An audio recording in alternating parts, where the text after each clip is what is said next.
Gulati for setting the tone and tenor. And for the first time, being separated from agriculture has its advantage, and I feel it today that Secretary Agriculture has taken a back seat as far as, and Dr. Gulati has also said that this is the fastest growing sector, and indeed it is. And I feel privileged today to be here amongst all of you to be talking about the livestock sector in the country. We have now various firsts and seconds, and continuing a little bit of compounding, we've really grown at about 6% in the GVA. We've been contributing a lot, in fact around 30% in agriculture. The total output of the livestock sector is around 15.63 lakh crores, and out of which milk alone contributes to about 10 lakh crores. So we have become the dairy of the world, with 25% of all milk in the world coming in from India. We have also become the second largest producer of eggs, and our consumption or per capita availability has increased substantially in the last 9 years from about 61 to now 101 eggs. As according to the nutritional requirement for the humankind, we are far above the international average with about per capita availability of 444 grams per day. I don't know how much more of milk will be consumed. If you've read the monthly capita expenditure reports that have been going around in the last 2-3 days, the consumption of milk is amongst the highest in the food basket. That's all a very, very happy setting for all of us. Livestock sector is contributing a lot, but this is sheer numbers. We could do much better. Our productivity is actually quite low and amongst the lowest in the world. Over the last few years, however, we have seen that the overall productivity gain in India has been about, in the last 8 to 9 years, has been about 29%, which is the highest in the world. Very interestingly, and I would like to take a minute over here to bifurcate, the productivity of the much tom-tommed, crossbred, Holstein Friesian, Jersey cows is tipping a little, whereas the productivity of the indigenous animals is increasing quite sufficiently.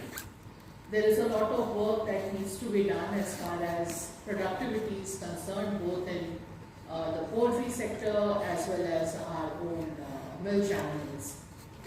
The department now has to put in an effort when we are talking about doubling farmers' income, when we are talking about ViksitBharat, we are talking about the Amrit Kal.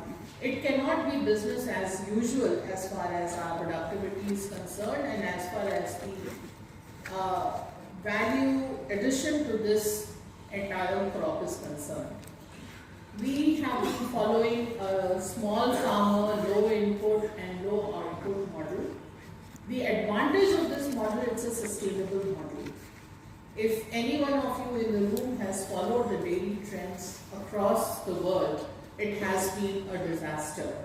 Be it Europe, be it US, the skimmed milk prices have been absolutely low, while we have remained afloat here in India. There has been a lot of pressure on us to open up the markets. Well, we haven't opened up the markets, of course, because of the farmer sensitivity. There is also a need for us now, after having become the largest producer of milk and eggs, to open up our markets, and not to open up our markets, open up the exports, and for which a lot of work has to be done, because we have been plagued by FMD, and for the first time in the last few years, since the National Immunization Program for Livestock has been taken up, We have been able to immunize our animals without a hitch, and the good news is, while India on the human side is the pharmacy of the world, has been producing vaccines, be it COVID or other vaccines, we were looking outside, but now over the last 2-3 years, we have totally indigenous production of vaccines, and since they are available at a much cheaper rate, our national immunization program is also going very fast. We have been able to immunize about 64 crores of average animals, and that's a large number. And 64 crores vaccination has happened, it's not the number of animals, that is about 30 crores. And this is successive vaccination. If it happens till 27, I think we are on the right track of being ViksitBharat, the Honorable PM's clarion call. Having talked about livestock health and why investment is needed in this sector, we have various kinds of zoonotic diseases emerging. We have new exotic diseases threat also. So there has to be a constant research in these areas, and we need to produce these trial vaccines, keep them in stock, so that if and when any such event happens, we won't be spending time in doing R&D, but go on straight to production, commercial production of our vaccines. The industry here, I urge all of you to contribute in this sector as far as the livestock medicines and vaccines are concerned. The other sector, which is very, very interesting, and now with the agriculture, the Animal Husbandry Infrastructure Development Fund, we have been able to mobilize a lot of private investment. This is the first time that this department has been speaking and reaching out to people like you in the room, and we have had a phenomenal success in AHIDF. With a sheer 3% interest subvention, in which the payout is minimal as far as the government is concerned, the amount of capital investment that we have leveraged is very good, about 10,000 crores, and we have several such applications now queued up. And this is the time where we need to move towards value addition. We still have a lot of pet food coming in from abroad. We do not have whey protein being produced in the country, and there are these stocks coming in from US and from Europe, which line the shelf of the stores which are so very well visited by our youth. So we need to diversify, we need to have more value addition in this sector. The sector seems to be prepared.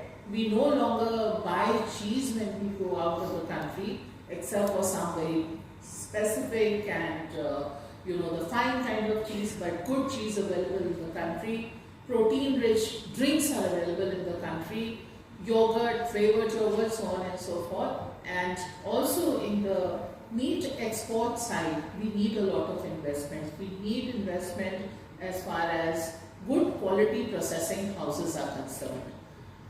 With all of this, I think, and since Dr. Gulati has mentioned we must speak to our time, I hope to have further interaction with all of you and see where we can take this industry, which has kind of laid down the backbone, or it has laid down the ground for value addition, and soon we should be able to do some dollar earnings in this sector, which as of now is very minimal, except for, of course, meat export, but milk and egg and poultry.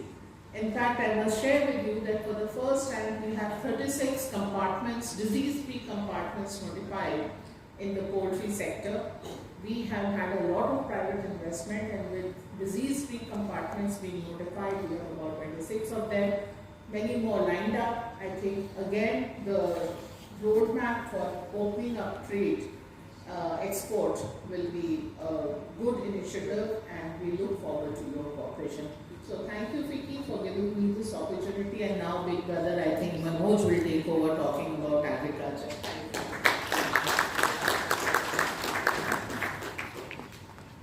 Thank you very much, ma'am, for giving your words of wisdom.